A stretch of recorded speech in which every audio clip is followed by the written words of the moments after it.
గాంధీ భవన్ లో కార్యకర్తలతో 1-to-1 నిర్వహిస్తున్నారు ఏఐసీసీ ఇన్ఛార్జ్ మీనాక్షి నటరాజన్. సాయంత్రం 5 గంటల వరకు గాంధీ భవన్ లోనే ఉండనున్నారు. జడ్పీటీసీ, ఎంపీటీసీ ఎన్నికల వ్యూహాలపై దిశానిర్దేశం చేశారు మీనాక్షి. మొన్నటి పంచాయతీ ఎన్నికలపై కార్యకర్తల నుంచి ఫీడ్బ్యాక్ తీసుకున్నారు. మిగిలిన కార్పొరేషన్ చైర్మన్ల భర్తీపై కూడా ప్రభుత్వం ఫోకస్ చేసింది. 1-2 రోజుల్లో పోస్టుల జాబితాను విడుదల చేసే అవకాశం ఉంది. మొత్తం పెండింగ్ లో 56కు పైగా పోస్టులు ఉన్నాయి. ఈ విడతలో 25 పోస్టులు భర్తీ చేసేందుకు నిర్ణయం తీసుకున్నట్లు తెలుస్తోంది. In charge Meenakshi, PCC chief, CM కసరత్తు చేశారు. గాంధీ భవన్ లో కార్యకర్తలతో 1-to-1 నిర్వహిస్తున్నారు ఏఐసీసీ ఇన్ఛార్జ్ మీనాక్షి నటరాజన్. సాయంత్రం 5 గంటల వరకు గాంధీ భవన్ లోనే ఉండనున్నారు. జడ్పీటీసీ, ఎంపీటీసీ ఎన్నికల వ్యూహాలపై దిశానిర్దేశం చేశారు మీనాక్షి. మొన్నటి పంచాయతీ ఎన్నికలపై కార్యకర్తల నుంచి ఫీడ్బ్యాక్ తీసుకున్నారు. మిగిలిన కార్పొరేషన్ చైర్మన్ల భర్తీపై కూడా ప్రభుత్వం ఫోకస్ చేసింది. 1-2 రోజుల్లో పోస్టుల జాబితాను విడుదల చేసే అవకాశం ఉంది. మొత్తం పెండింగ్ లో 56కు పైగా పోస్టులు ఉన్నాయి. ఈ విడతలో 25 పోస్టులు భర్తీ చేసేందుకు నిర్ణయం తీసుకున్నట్లు తెలుస్తోంది. In charge Meenakshi, PCC chief, CM కసరత్తు చేశారు. గాంధీ భవన్ లో కార్యకర్తలతో 1-to-1 నిర్వహిస్తున్నారు ఏఐసీసీ ఇన్ఛార్జ్ మీనాక్షి నటరాజన్. సాయంత్రం 5 గంటల వరకు గాంధీ భవన్ లోనే ఉండనున్నారు. జడ్పీటీసీ, ఎంపీటీసీ ఎన్నికల వ్యూహాలపై దిశానిర్దేశం చేశారు మీనాక్షి. మొన్నటి పంచాయతీ ఎన్నికలపై కార్యకర్తల నుంచి ఫీడ్బ్యాక్ తీసుకున్నారు.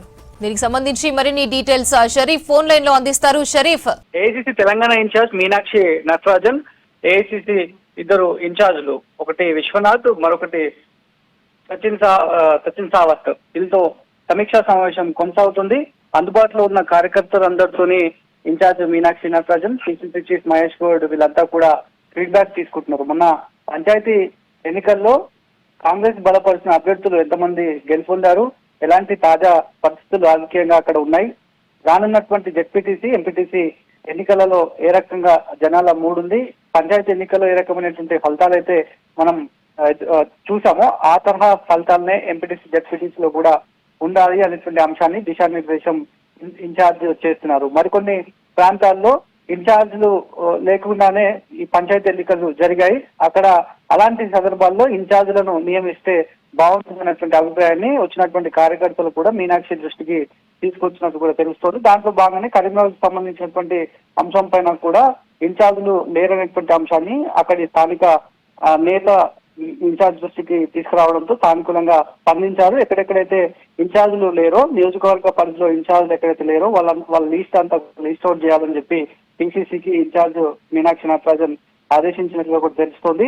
తాజా పరిస్థితులపైనే పూర్తి దిశానిర్దేశం చేస్తున్నారు. మరోవైపు భర్తీ కావాల్సినటువంటి పోస్టులు ఏవైతున్నాయో ఆ పోస్టులకు సంబంధించి కూడా కొంతమంది నేతలు మీనాక్షి నటరాజన్ దృష్టికి తీసుకువెళ్ళినట్టు తెలుస్తోంది.